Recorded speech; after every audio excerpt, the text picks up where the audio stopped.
Aujourd'hui l'exercice de la question d'actualité du Premier ministre ban appréciation nga ci def ak comme ni ko Diaga waxee ban Ousmane Sonko nga gis tey. bon man li ma jàpp mooy exercice bu demee nii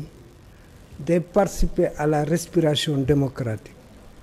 démocratie moo laaj ay xalaat yu waroo ay gis-gis yu waroo ay démarches yu waroo ay convictions yu waroo léegi nag dafa am démocratie fu ñu koy exercer te Assemblée nationale c'est le temple par excellence de l'expression démocratique donc bu ñu ñëwee ñu premier ministre ñëw ci question d'actualité dañ koy rafetlu parce que boo xoolee ci règlement intérieur bi lu mu war a def tous les 3 mois bien vrai nag mi ngi ko gëj a def le 14 avril le 14 avril léegi presque 7 mois la donc mieux vaut tard que jamais dans l'avenir muy fexe moom tamit di respecter le calendrier républicain. Sauf que c'est l'Assemblée qui fixe les dates. waaw même bu dee mënuñu ko kii tamit ñu jox nit ñi explication xamal ne leen bon premier ministre war na ñëw dans ce mois là mais malheureusement et cetera compte tenu parce que lu ñuy def aussi dañ koy laaj ndax am na temps yi ak agenda am donc ça veut dire que moom mënuñu ko ñàkk a consulter léegi li ma ci wax mooy ça participe à un débat démocratique léegi nag débat démocratique boobu ñan ñoo ko seq ki ko seq mi ngi tudd premier ministre ak ñan la ko seqal député ni ñu leen di wooye mooy représentant du peuple donc seen mission bi njëkk mooy teewal askan wi booy teewal askan wi nag bëgg askan wi da nga ci war a dox askan wi soxla woon na ay leeral ci question yi ñu fa évoqué yëpp donc yow boo nekkee député nekk ndaw réew mi ci pencum askan wi war nga mën a teew donc boycott bi man jàpp naa ne du li gën boycott bi politique de la chaise bi du li gën man jàpp naa ne war nañ fa mën a toog te tey ni kii bi demee ñoom buñ fa toogoon nga déglu Aïssata Tall Sall Thierno Alassane Sall ak Abdou Mbow ak ñeneen peut-être ñoom dinañ ci apporter ak Tafsir Thioye dinañ ci apporter valeur ajoutée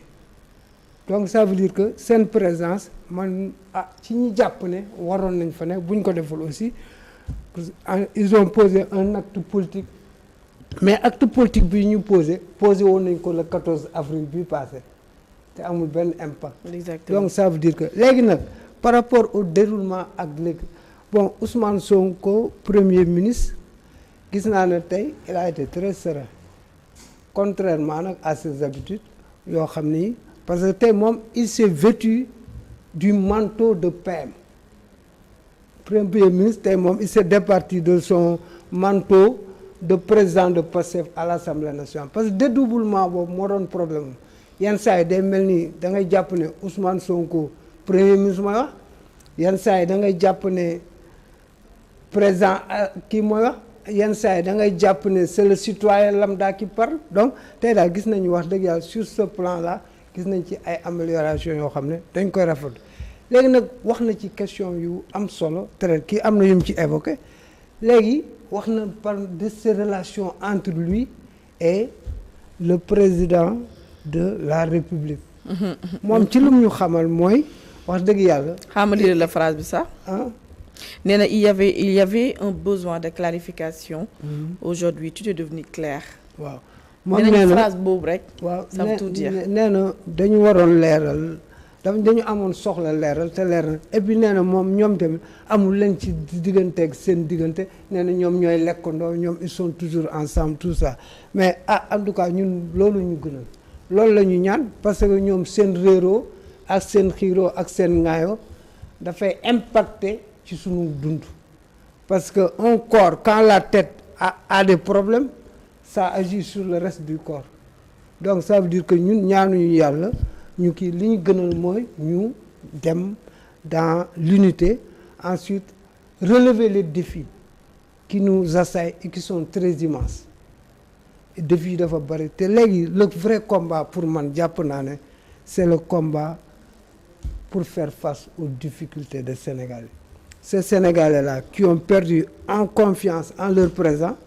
ces Sénégalais qui ont perdu confiance en leur avenir donc ñooñu nañu fexe ba léegi nag wax na fi ay problème mu gestion nee na moom même frère am bu ñu ko impliqué woon dans des choses moom il n'hésiterait pas si des documents officiels impliquent un même de ses frères c'est mooy bi muy répondre à la question relative à loolu nee daal ñu on est dans une refondation morale ñun boo léegi ba léegi ñu régime bi fi jóg on te parle de dette cachée donc ça veut dire il y a eu manque de transparence réelle ak la malgouvernance alalu réew mi dañ ko doon saax-saaxee ku nekk di ci def lu la neex léegi nag yooyu bokk boobu tu risque gros beneen mbir mi aussi il a évoqué l'affaire de Madiambal pour faire une na njëriñ l'opportunité de se faire donc ça veut dire réew moomu dirigeant yi tout est urgent waratuñu nelaw quoi d'accord waratuñu alors Ndiaga déjà ma bàyyi la yow aussi